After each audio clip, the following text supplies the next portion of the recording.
Hey guys, welcome back. Today I'm going to show you how to make this DIY welcome sign for your home. Okay, so we're going to start off by sanding whatever board you decide to buy. I got what was a 9-foot tall board and then it was 6 inches wide. You're really just going to want to make sure to sand down any kind of imperfections on the wood.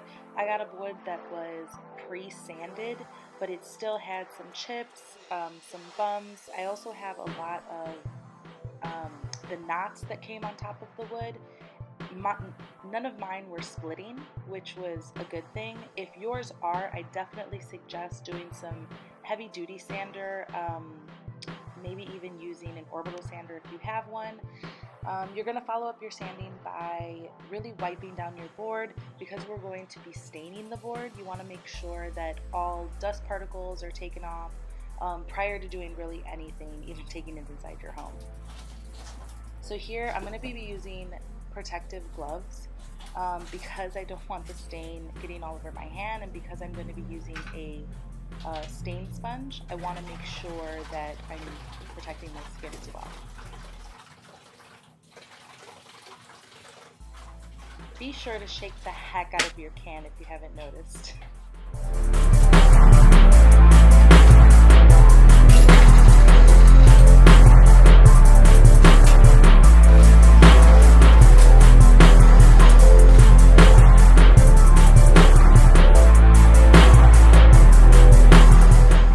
Some quick tips for staining. So you really want to make sure that when you're staining, to know that a little bit goes a long way. You really don't need to pack on a ton of stain onto your sponge. Also, you want to make sure that you're going with the grain of the wood and not against the grain. If you were to go against the grain, you definitely notice the white marks, any kind of scratch against any kind of surface lift. So you really want to make sure that you're going with that grain. Also, making sure that if you're putting on multiple stain layers, that you're doing thin layers at a time. If you do want a thicker coat, I, however, did not. If you do, though, just do it time after time. Don't try to get one coat in, just because then it'll affect the way that the outcome looks in the end. And you don't want a thick, uneven layer, trust me.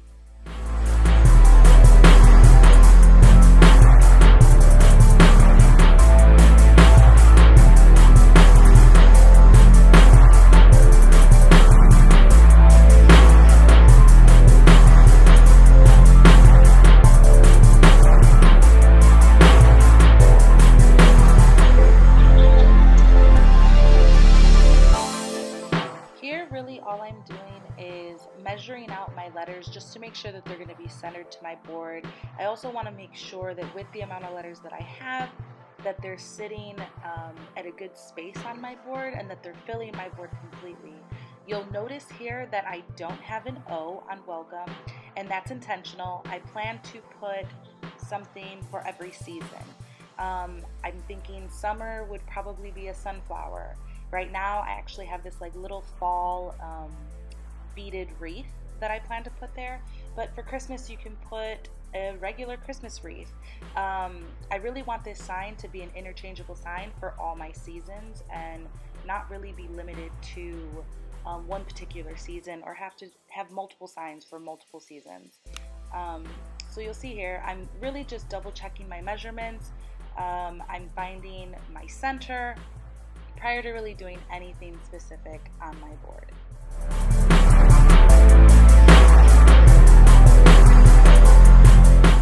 So you'll see here that the technique I decided to use to get the letters on my board the way that I want them to be is I pre-printed the letters the exact size that I want to show up on my board, and I'm using a piece of chalk to kind of color the back of that piece of paper. And what I'm going to do is place that letter perfectly where I want it, and then use either a ballpoint pen or I use a pencil in this video, and really trace out the exact edges of the letter.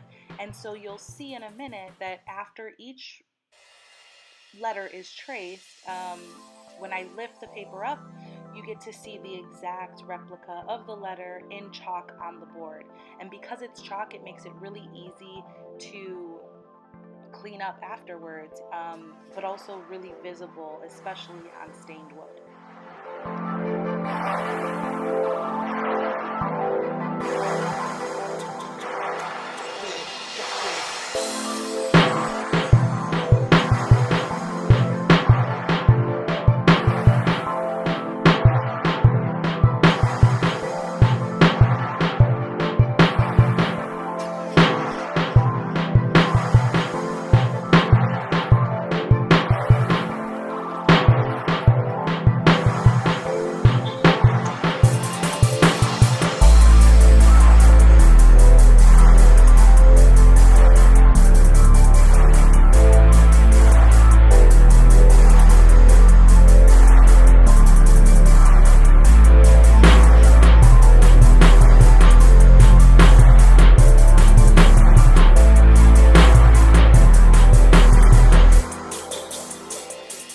So here I'm just using Rust-Oleum Painter's Touch Ultra Cover premium latex paint to really just cover in my letters. I feel like it does the most coverage in one coat, and really I'm just repeating that for all my letters. I'm being really careful.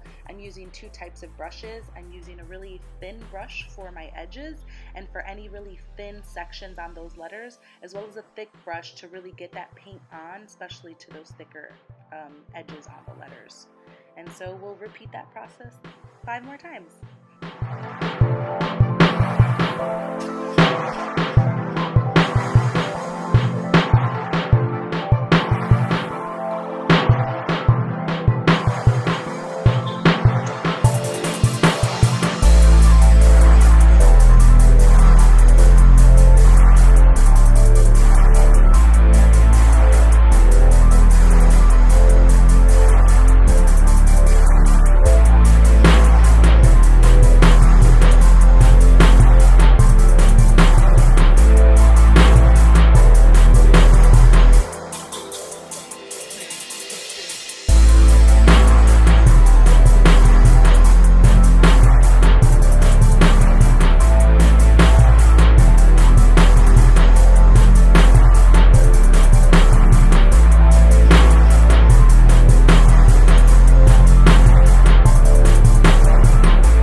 it's the next day. I allowed all that paint to dry overnight. I really didn't want to mess anything up on accident, smear anything. So now, like I had mentioned before, the chalk clears off really, really nicely. Very easy to clean. So I just took one of my Clorox wipes. I'm wiping that up, making sure that I don't have to do any kind of touch-ups. Really just cleaning that up to see what I'm kind of left with at this point after my board is completely cleared of all the chalk.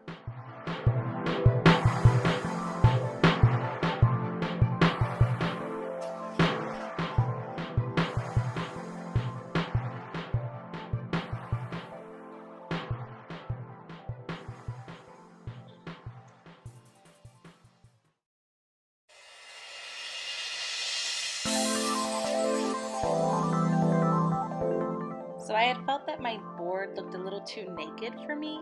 I wanted to add a touch of color as well as just a border to really kind of fancy it up. So you'll see here is I marked off all my spots. I think I did 1/4 of an inch in terms of a border, but obviously it's completely optional to whatever size you want it, or you could even be keeping the board exactly how it is at this point. But in order to do that, in order to really make sure that I'm having straight lines, I wanted to use my painter's tape because I knew that it wouldn't lift any of the previous color that I had already put, like scotch tape or like even duct tape would. So I'm continuing to mark those lines, making sure that it's really nice and straight throughout, and then using that painter's tape to really block that off. After all the painter's tape is on, I'm going to make sure to really make sure that the edges themselves are attached so then none of the paint bleeds through under the painter's tape.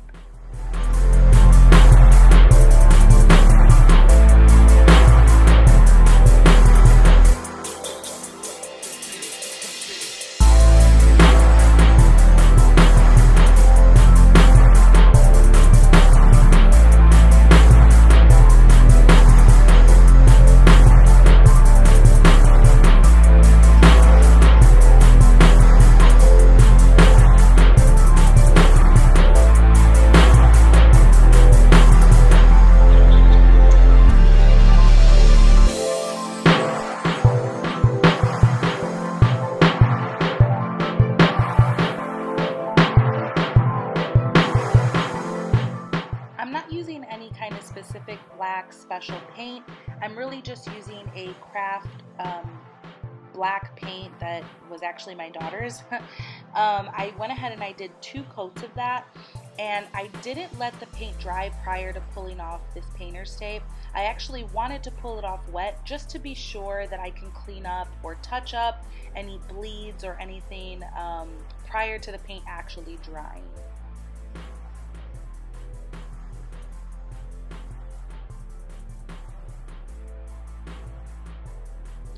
Now, because this sign is going to be outdoors, I definitely wanted to make sure to seal it for its protection, especially with the rain and the winter coming. So I actually sealed it with polyurethane. I did it with an oil base, and I went ahead, I did 1 coat of this, and then I went ahead and sanded down the board lightly with, I think, like a 220 grit sanding block. Which I didn't show on camera because I felt like it was a bit tedious. And then I just repeated the same process 3 times, I believe. And then I also, just as a tip, I found it a lot easier to put this poly on with a foam brush versus another brush, because it tends to be really sticky. I felt like it was pulling all of the hairs off of any other brush that I had. And so here, because I'm deciding to put interchangeable ornaments or things for the season as my O, I'm actually using just a little kit that I had around the house for hanging pictures on the walls. And so it comes with a little hook as well as a screw that fits perfectly within that on a diagonal. Guys, this was such an easy project to tackle. I really hope you like it. Remember to like and subscribe.